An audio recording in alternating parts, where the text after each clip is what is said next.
And we are here at the Dallas Film Festival with A Seizure by Nathan Jones. Welcome, everybody. Thanks so much for coming. Thank you. We're happy to have you. Thank you for having us. Let me have everybody say their names and then their role in the film. My name's Charles Sun, and I directed, shot, and edited the film. My name is Nathan Jones, and I produced the film.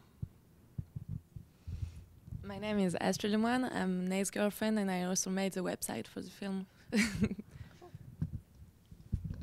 I'm Andy Miller. I was an actor and associate producer.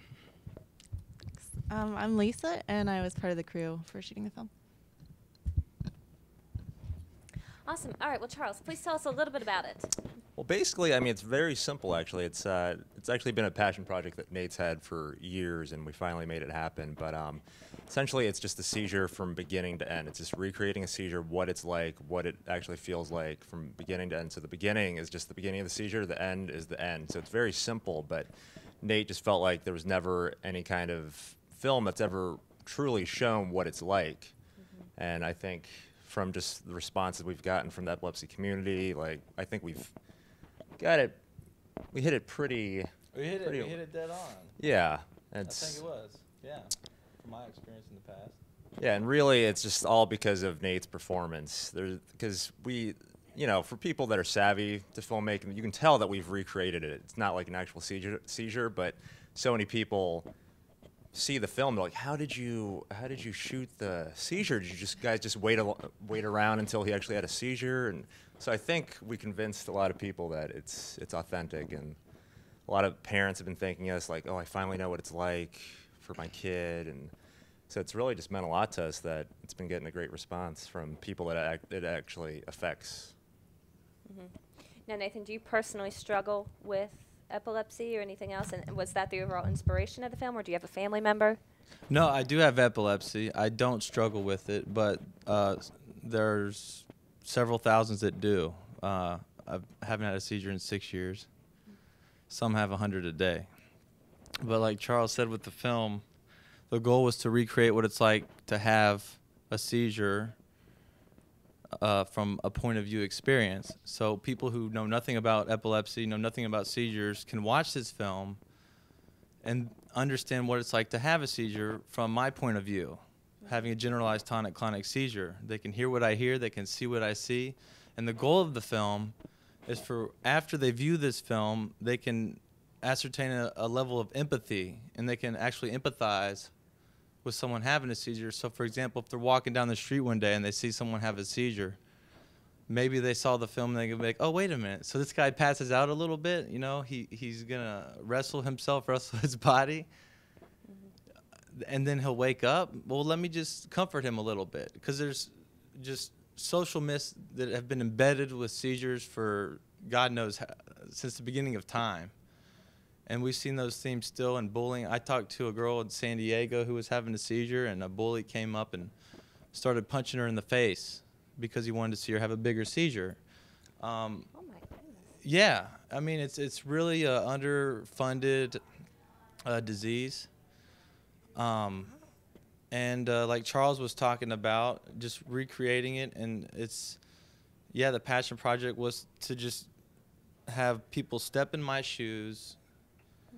And we're really calling the kettle black here with the Seizure by Nathan Jones. I mean, because that's what it is.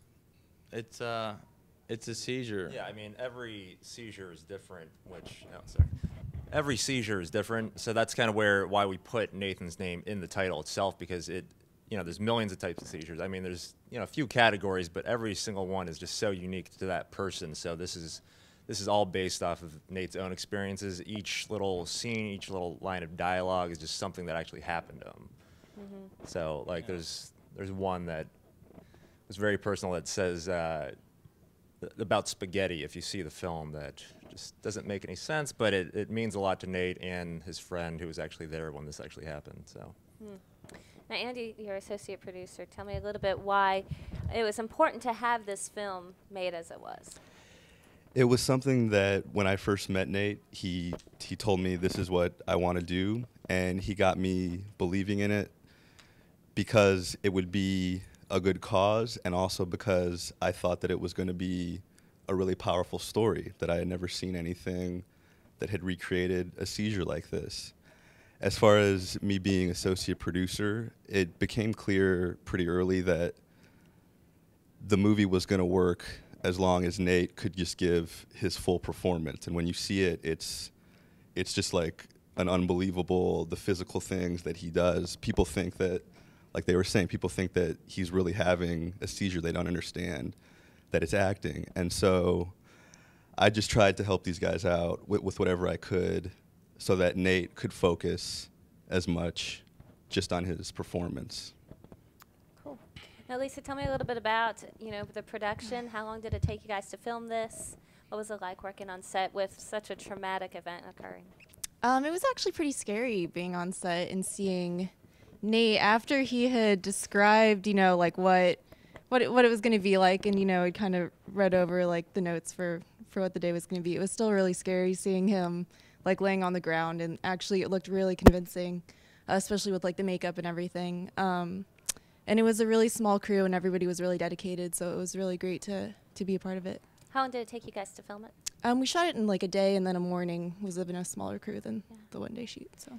And tell me a little bit about the web development. What were the main things that you wanted to have on there for people to really grab a hold of? I mean, it's such a great educational springboard to help people understand, as you guys have well said, and a message. What are some of the things that you really want people off the bat to see and understand about the film?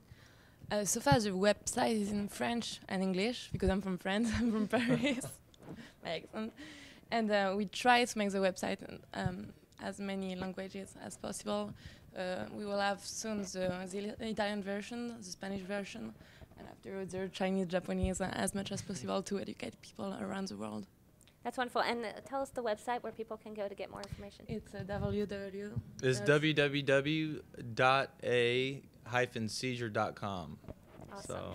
Well, I've seen it. It's a great website. I really enjoyed how in parts of the film with just some of the blurriness and just some of the confusion, some of the sound effects that you guys had. I think that it's from the parts that I saw, it's a very well-made piece, and I think that you guys have a great mission to fulfill. So thank you so much for bringing this. One last question. What made you decide to bring it to Dallas? Oh, yeah. Because you're... My dad grew up in Dallas. Okay. So it was one of the festivals I wanted to submit to. And my aunt lives here now. So as soon as we get done here, we're going to go get some Sonny Bryan's barbecue. Oh, yes. And, yeah, so that's that. But I'd also like to thank everybody everybody worked so hard, did such a great job on the film. And this guy right here. Well, I just want to say, I mean, it was really...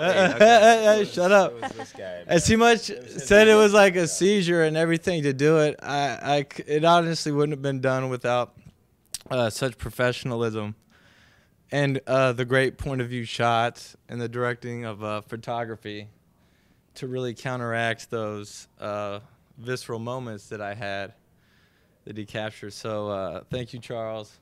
Thank you, Andy, Lisa.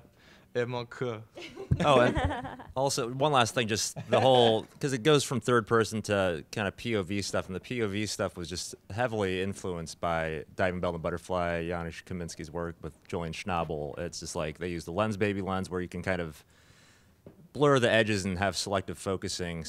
And it's like, especially with having a seizure and so much going on at once, it was great to just be inspired by that film. And then Nate's performance took it the rest of the way. Like there was everyone was almost being directed by his own performance, because they were just reacting. The paramedics who were real paramedics, they were actually reacting to him, to his acting, but it just all felt so real. We were just afraid he was actually going to have a seizure. Yeah. And you had an ambulance donated. One of your other producers works for an ambulance company. And exactly, yeah. Michael Wade just came in there, and he actually got us access to this hospital, too. So it couldn't have happened without Michael Wade and Gerber Ambulance. Well, it's definitely a group of people that are definitely misunderstood, and there's not as much push. You have a lot of push behind, the Heart Association or diabetes and stuff like that, some of the main forefront things. But epilepsy is often misunderstood. People have different speculations as far as the physical, emotional, mental capacity of that and what it really is. People just don't get it. And so I appreciate the humanity and the compassion of the film that you brought to it, because it really helps people reach out and say, hold on, you know? Yeah. No, And yeah. so thank you so much for submitting this to the festival. We are better because of you. Thank you. Thank Yeah. you.